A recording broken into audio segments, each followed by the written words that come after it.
to order. Are we in compliance with the open meeting law?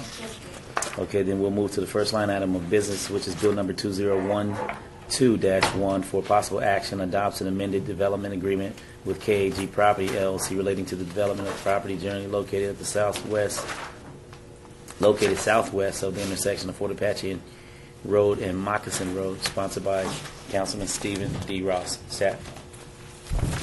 Members of the committee, as you are aware, City Council approved the terms of an amended development agreement for Kyle Canyon back on November the 16th. Nevada revised statutes requires that we do the development agreements by ordinance, so this is simply the follow-up ordinance, again, that approves the amendment to the Kyle Canyon agreement. If you have any questions, I'd be happy to answer those right now. Okay. If there's anyone here wishing to speak from the public, please come forward. State your name for the record. Seeing none, Councilman? What? Oh, no, I'm talking about the next one. Well, there's no testimony? No Of testimony? any kind? It's on All you. right, very well. I will move to approve. All in favor? Aye. Aye. So moved. Next line item of business is bill number 2012-2 for possible action, establishes the means of allowing the use of community garden in certain residential, commercial, and industrial zoning district, text number 43411, sponsored by Councilman Ricky Y. Barlow. Staff? Members of the committee, this would add a new use to our use table, that of a community garden. This would make this a conditional use in residential districts and a permitted use in commercial and industrial districts. It also establishes certain standards for community gardens. This will do a couple of things for us. Number one, we already have a community garden in place, which we've never really had a zoning category for, the Tonopah Community Garden. And by creating this new category, this will help to bring them into conformance with our zoning regulations. And then also allows this use to be elsewhere. And as we've talked about, this can be an interim use for residential neighborhoods where there's a lot that isn't currently developed. It can also be a permanent use where neighbors can come together and have the opportunity to have some type of a garden. We do have some standards in place to allow sales once a week from the community garden for produce. But again, considering that most of these would be in a residential district, we are limiting that to once a week, so there is no impact to residential neighborhoods. If you have any questions, I'd be happy to answer those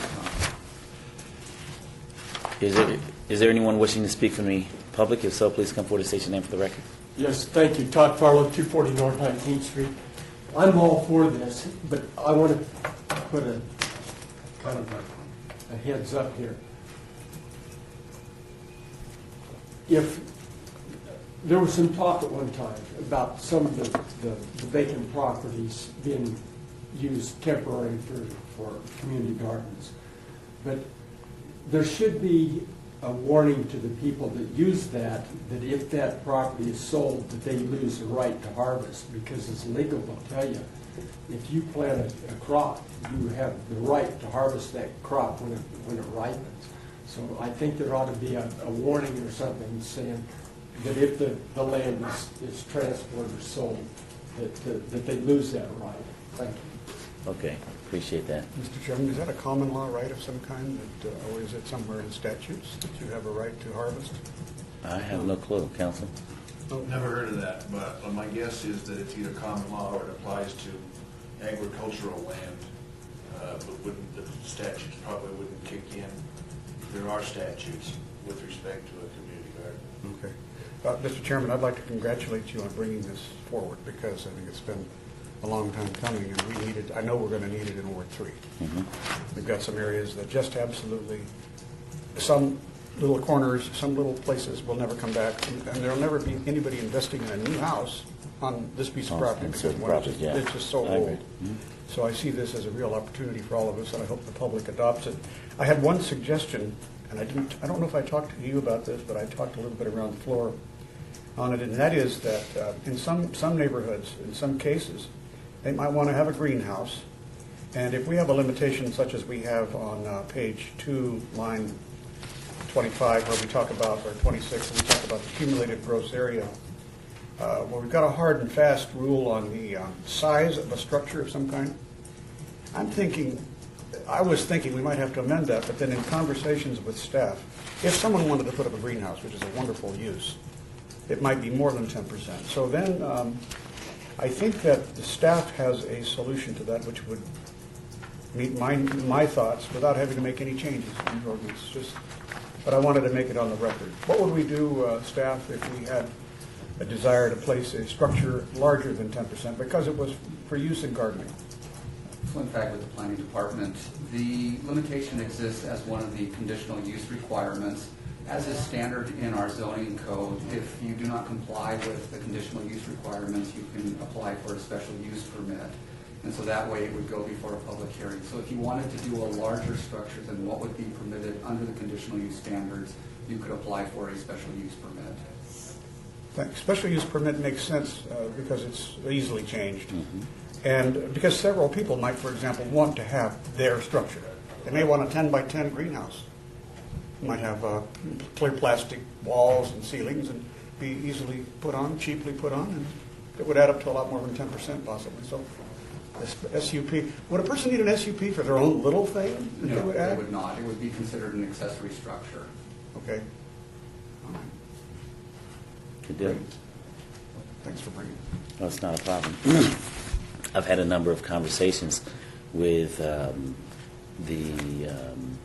owner of the Tonopah Community Garden, but also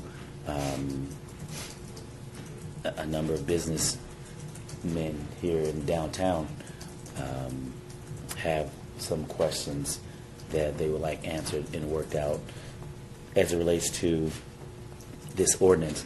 So I would like to obey this item,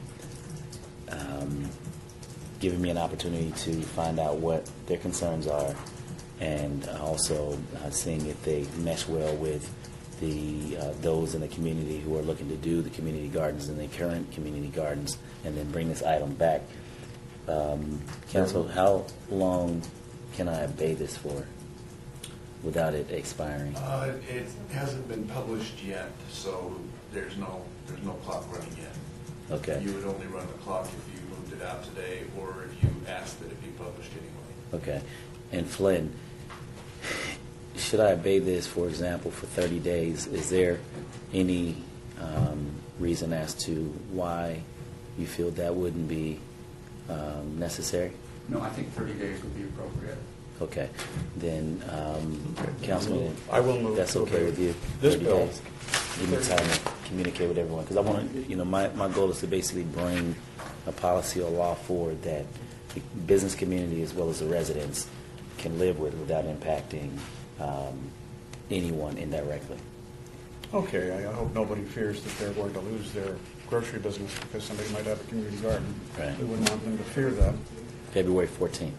I will move then to obey Bill number 2012-2 to what day? I'm sorry. February 14th. February 14th. All in favor? Aye. Aye. So moved.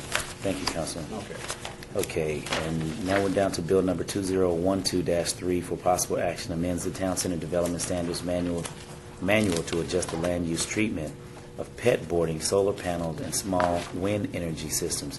This is text -42360, sponsored by Councilman Stephen D. Ross. Staff? Members of the committee, in fact, with the planning department, this is more or less a cleanup ordinance for us. Number one, the use of pet boarding exists everywhere else in the city except for in our town center area, and so we would add that to the Town Center Development Standards Manual. Also, we have made some updates to our standards for small wind energy systems and solar panels in Title 19, and we need to make sure that Town Center Development Standards Manual is consistent with Title 19. So this corrects and updates the Town Center Development Standards Manual to include those changes to those two uses. And staff would request your approval of this. Question for you. Yes. Does the Town Center standards supersede Title 19, or Title 19 supersedes Town Center The standards? Town Center Development Standards Manual supersedes Title 19. Okay. Is there anyone wishing to speak from the public on this item? If so, please come forward and state your name for the record. Seeing none, Councilman? All right, Mr. Chairman, I move that the committee approve Bill number 2012-3. All in favor? Aye. Ayes have it. And also for the record, each bill moved out of today's committee will be eligible for adoption at the February 1st City Council meeting, for the record. We're now down to citizens' participation. Anyone from the public wishing to speak at this time may come forward and state your name for the record. Seeing none, Councilman? All right, I move we adjourn. All in favor? Aye. Aye, so moved. Thank you.